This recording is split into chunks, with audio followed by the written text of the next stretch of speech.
Assalamu alaikum, dear friends. How are you? I welcome you on my training channel. My name is Abdul Khalik. Dear friends, all of us have been gifted with lots of talents, lots of capabilities, potential by our Creator. Dear friends, but there are very few of us. There are fewer who are able to who are able to actualize, who are able to materialize, who are able to take proper advantage of their potential, of their capabilities, of their talents, and of course their resources. What is the reason behind it? Why so many of the people have failed in their life? Why many of the people are living a miserable life, not a good life at all? Maybe these people who are living with their misery, they will be blaming other forces, other people, for the plight of theirs. And it might be a true up to great extent as well. But still, it is not the biggest single reason. Then, what is the biggest single reason behind all that? It is the bad habits of the people themselves. The bad habits does not allow a person to become a happy person, to become a successful person, to realize and to actualize their capabilities, their potential, their talents, and their even resources. So, dear friend, who is our enemy? We might be calling that this person is my enemy, that person is my enemy. I have been bitten by this enemy, and I have been bitten by that enemy. Actually, this is not the case at all. And the case is that we ourselves are our own biggest enemy. Why am I saying something like that, dear friends? I am of the view, not only me, rather the people, the great names in the field of the psychology, they will also be found saying that the biggest enemy of a person is strangely that person himself or herself in the form of, in the garb of their bad habits. So these are the bad habits to blame. The bad habits to blame for every miserable life, for every bad life. It is only the bad habits.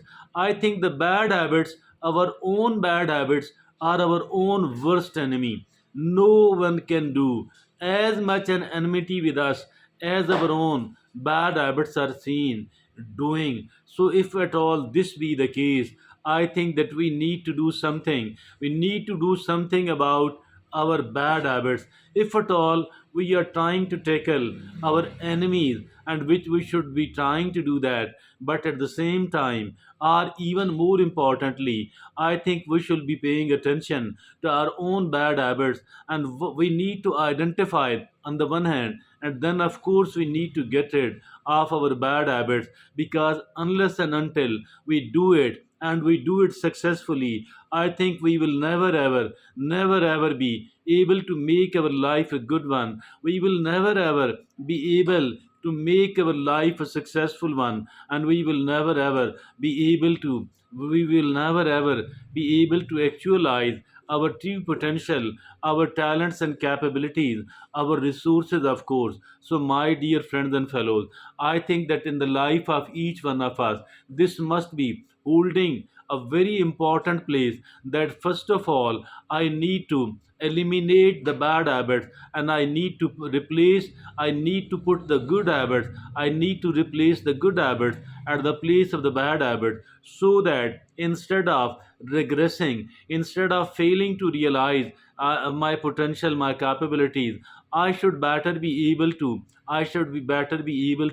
become a triumphant person. And the triumph is actually needed upon we ourselves first, our own bad habits first. And having achieved this success and this triumph, I believe, as for the rest of the triumphs are concerned, as for the rest of the victories are concerned, these become quite easy and quite doable at the same time. Now, as for our today's topic is, I think that we are going to talk about how to get rid of the bad habits. And after a very careful consideration, after a lot of research, the researchers have come to a conclusion that there are five basic ways to get rid of those bad habits. If at all we are very serious enough to get rid of those bad habits, then I think these five things are the pillar of all that building, all that structure. So let's look upon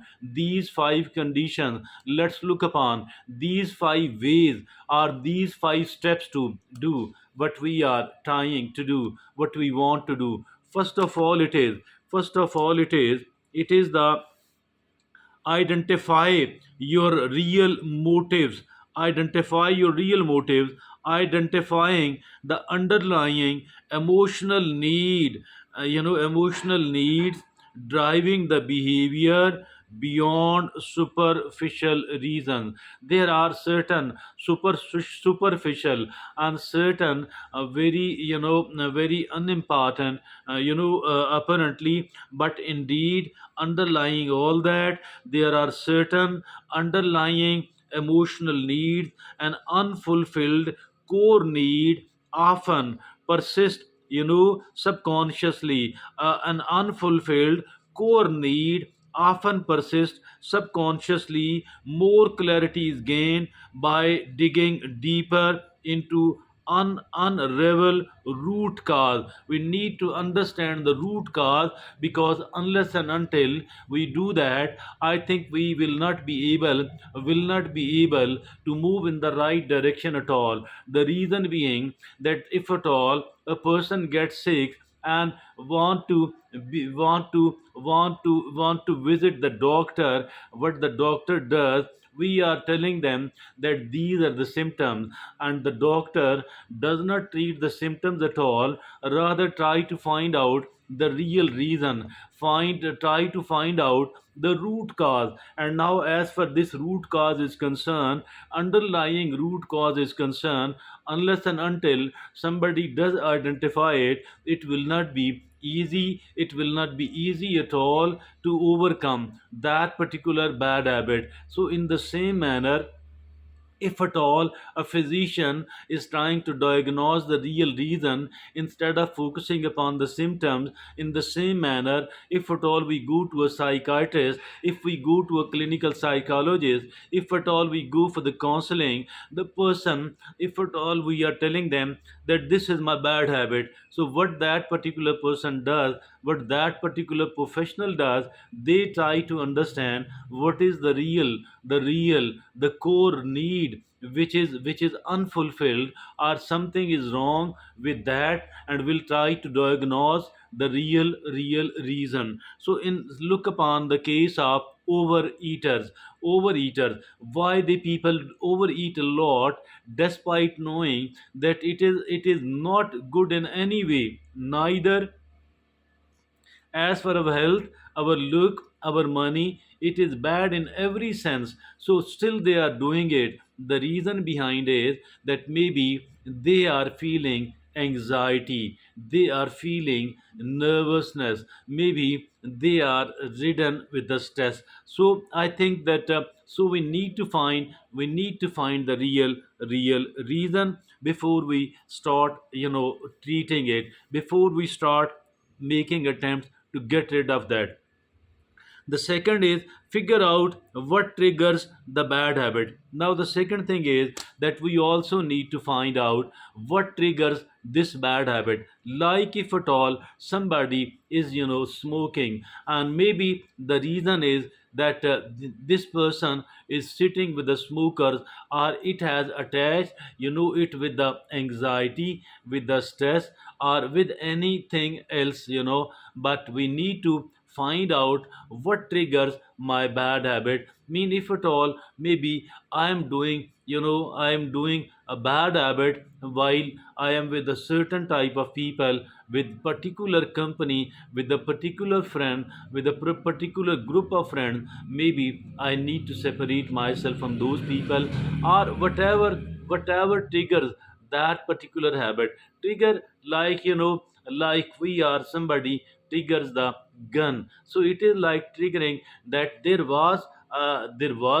is a bad habit, but now something has, motivated me, something has caused it, something has triggered it, and I need to find out what triggers this particular bad habit. Now this is the second thing. The third thing is that choose a replacement habit. Now, the third thing is that if at all we want to get rid of it, we want to throw it out, we need to find another thing which will be replacing it. And that particular thing, we need to make a list of the things, that what are the things which I can do instead, and which will be able to better fulfill that particular need of mine, or maybe which will somehow structure my time in a good manner. So we need to have a list of those good habits or good activities, good routine, and we need to have a list of those. And then,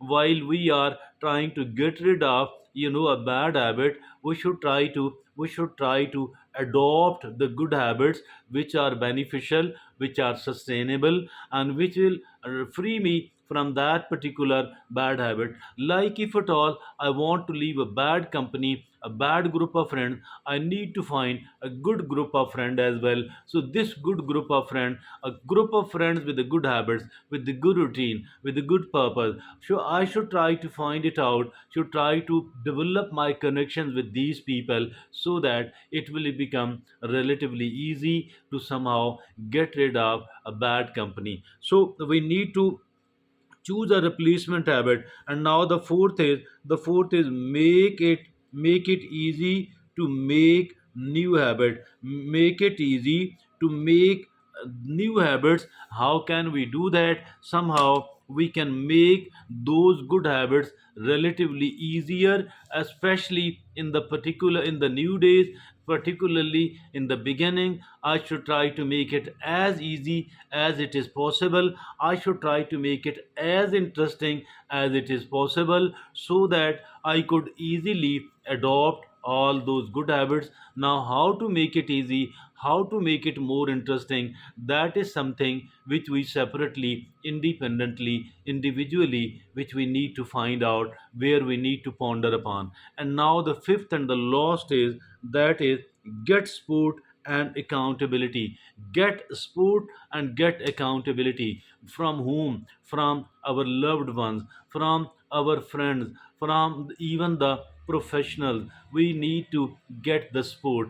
Getting the support, I think, once we succeed in getting rid of a bad habit, it is not any way lesser important than getting rid of a disease, a malady. So I think we should be paying quite a lot of good amount of attention to this thing, that I need to get rid of a bad habit. So also, amongst our friends, amongst our family members, I think that we also need to do another thing, and that is called accountability. I think that a sensible person who is willing to take responsibility, and who can do that as well, who have the ability to do that as well, and who remains available either on the telephone, or physically. I think that we need a sport, external sport. We need the emotional sport, we need the technical sport. And some of this sport can be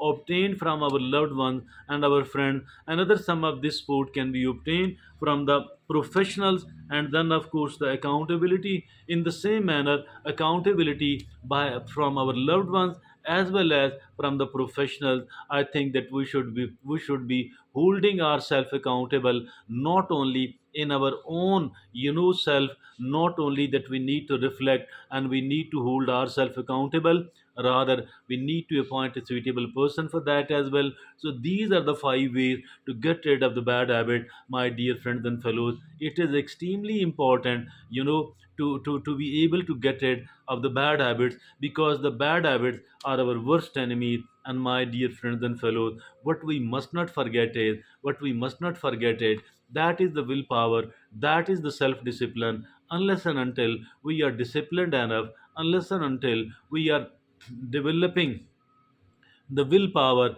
I think we will not might not be able to do all that. But the technical know-how, that is very important. The psychologically, understanding it and trying to find out the right way to do that, that is very important. But it is equally important that we are somehow developing our self control system, our self discipline, because without that we might not be able to overcome this bad habit, which is actually not anyway lesser dangerous, lesser noxious than a melody, than a disease. Thank you very much, dear friends and fellows.